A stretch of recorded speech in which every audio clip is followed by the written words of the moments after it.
Well, here in Spain, this week we're joined by Hanson. How are you, Brett? I'm good, thanks, Howard. Still waiting for the cold winter to come. Okay, fair enough.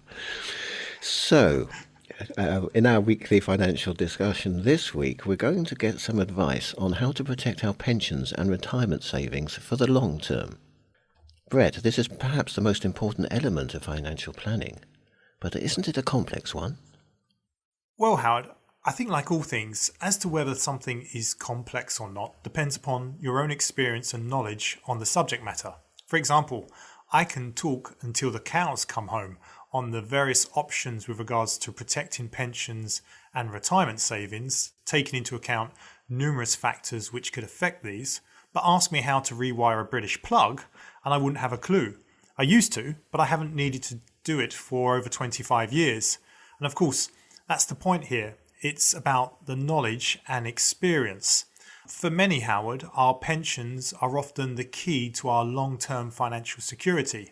And so when deciding what to do with them, it is important to understand what are the various options available, then analyse each of those options, taking into account our objectives, risk appetite, the tax implications and regulations, and then we can weigh up the pros and cons and make an informed decision.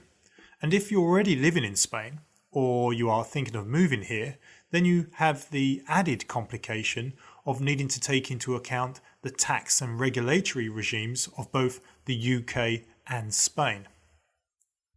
I suppose one problem is that we need our money to last as long as we do, but we don't know how long we're going to live. Yes, absolutely. I find it quite interesting, Howard, that when I meet retirees, they often fall into two camps. There are those who want to plan for the next 20 or 30 years, and possibly longer. And then there are those who say they don't need to think about the long term and are just wanting to focus on the immediate plan. It's as if now that they're retired, they think that the long term no longer applies to them. But whilst we don't know how long we're going to live, it's normally essential for our money to last as long as we do. And currently, the average life expectancy for a male aged 65 is 85 years, with a 1 in 4 chance of living to 92. And for a 65-year-old female, the average life expectancy is 87, with a 1 in 4 chance of reaching 94. So when you consider that often it's necessary for the wealth of a couple to pass to the surviving partner for them to continue having sufficient money to live on, then even at retirement age, retirees generally need to plan ahead for a possible 25 to 30 years. And yet, Howard, studies show that many people, including quite wealthy households, often overestimate how long retirement savings will last. And even if you can always afford basic living necessities throughout your lifetime, with insufficient or unsuitable planning, it could be that the level of care you can afford much later in life will be less than desired, perhaps an even more important consideration if you live in a different country to where your family lives. What other factors do people need to factor in for their financial planning? Well, the rising prices of pretty much everything over the last few years have reminded us, Howard, about how much inflation can impact our spending power. And while we cannot predict inflation rates in future years, even low levels reduce the value of our savings and income over the longer term. And so this is a very important factor to take into account when carrying out retirement planning. The last couple of years have not been particularly kind to retirees with regards to the rising cost of living and pension funds not producing particularly good returns. So in this environment, retirees may be tempted to draw higher amounts from their pension fund in the earlier years. This, of course, can affect the long-term value of their pension funds and the ability to meet future income requirements. And this is why, when it comes to retirement planning, in addition to ensuring you get the best advice at the beginning of the process, it is vitally important to review and possibly adjust your planning annually over the longer term. This is why I think it's so important to deal with a local advisor who is regulated to provide advice in the country you are living. A firm of advisors who will be on hand to regularly review their client's situation and needs and help them whenever the necessity arises. It also emphasises, Howard, how important it is that the pension funds are invested correctly with regards to meeting your objectives and your attitude to risk, and that there is proper oversight on how the pension funds are performing. What are the risks of not planning carefully in advance? The risk, Howard, of not planning carefully in advance could mean that taking an action or not taking an action which results in an unnecessary tax bill, or finding yourself in a pension which does not meet your objectives or needs. Both these scenarios, of course, could have an impact on your future income, and the result of this may mean you need to make further changes to your pension arrangements. For example, I have met British expatriates who have moved to Spain without taking suitable pension advice from an advisor who understands the tax rules in Spain, and as a result, they've withdrawn their 25% pension cash lump sum as a resident of Spain, not realising that they have to pay tax on this lump sum in Spain. Of course, had they withdrawn this while still a UK tax resident, the pension cash lump sum would have been tax-free.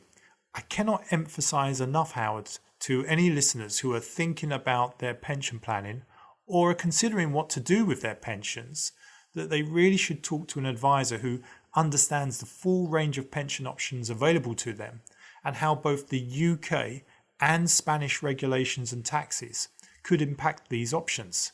Another example of how important this is where towards the end of 2021, the Directorate General for Tax in Spain issued a binding ruling which concluded that a pension transfer from a third country pension scheme to a European Economic Area pension scheme will be subject to a personal income tax charge on the whole fund value. I should add, Howard, that a third country is regarded as a country which is not part of the European Economic Area, such as the UK. And so this means that if a Spanish tax resident transfers a UK pension fund into any type of EU pension, such as an EU CUROPS, then they may find themselves paying Spanish income tax on the full pension transfer. So just to re-emphasise this for any listeners who are currently thinking about what their pension options are, if you're thinking of transferring your UK pension to an EU pension and the transfer takes place whilst you are a Spanish tax resident, you could potentially find yourself paying tax of up to 50% on the full pension fund transferred. Like I said though, you need to take into account both UK and Spanish tax rules and regulations. For example, in the UK, the 2023 spring budget abolished the pensions lifetime allowance and resulting tax charges, but with effect from the 6th of April of this year, 3 new allowances, the lump sum allowance, the lump sum death benefits allowance and overseas transfer allowance, are scheduled to come into effect. So again, it's important to plan for the potential implications of these on your pensions. And what about the tax factor? Is this relevant? What Spanish tax implications do we need to be aware of and plan for? Yes, it's very important to understand that if you are a UK national tax resident in Spain, then your pension income will in most cases be liable to Spanish income tax and not liable to UK income tax. So for any listeners who are Spanish residents and have UK personal pensions, self-invested personal pensions, and defined benefits or defined contribution pensions, then these will all be taxable in Spain and not taxable in the UK, regardless of whether the income is paid into a Spanish or UK bank account. This also applies to the UK state pension, and it's for this reason that, as I said before, if you take the 25% pension cash lump sum as a Spanish tax resident, this will be taxable in Spain. It's also the reason why on certain pension transfers, a tax liability on the transfer could also potentially arise in Spain. And so certainly when weighing up the options for drawing down on your UK pensions, it is important to take the Spanish tax implications into consideration.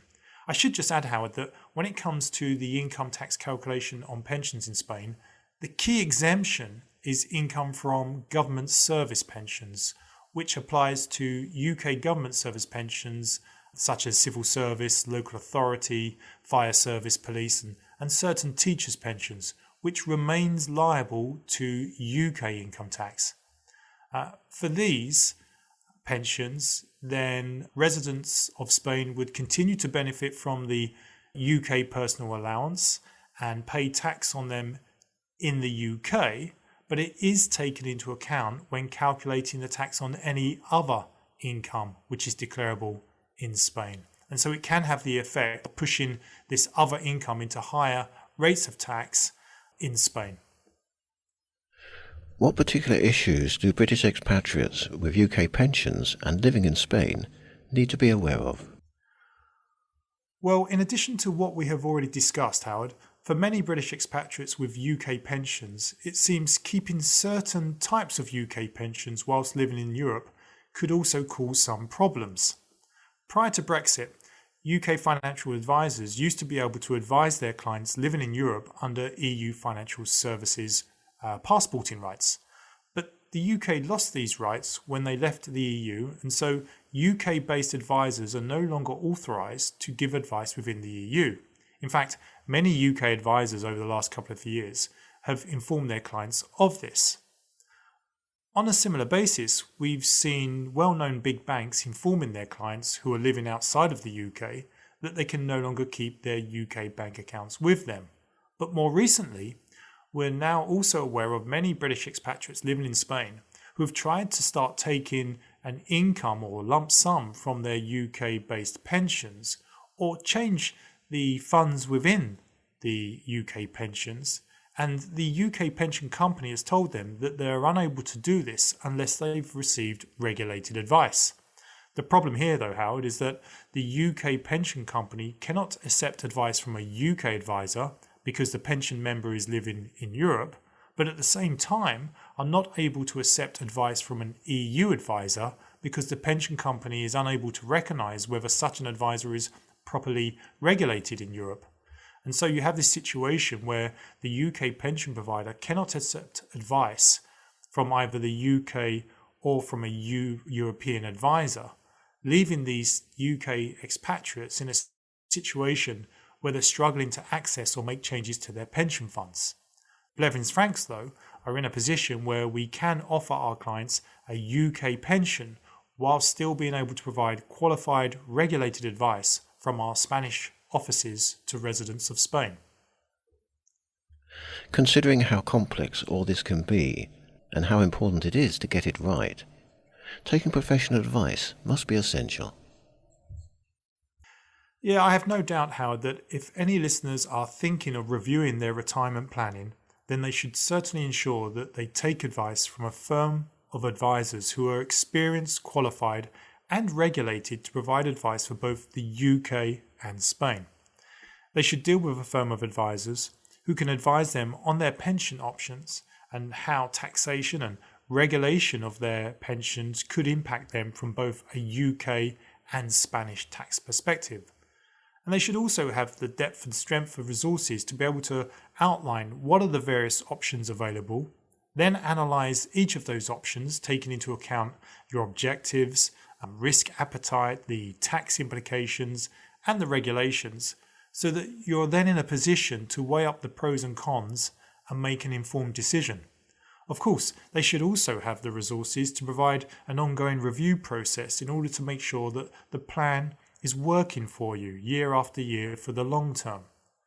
So for any listeners thinking about moving to Spain or are already here and about to take benefits from their pensions, I would advise that they do contact their local Blevins Franks office in order to discuss the implications of those pensions in achieving their objectives, taking into account such matters as taxation and providing the ongoing advice needed for them to have peace of mind whilst living here enjoying their pension income. And the website is the first port of call. Yes, for anyone who is interested in contacting us or wanting to know more about us and the service that we provide, then they can contact us via www.blevinsfranks.com. Many thanks, Brett. We'll chat again in a few weeks. Thank you, Howard. Take care now.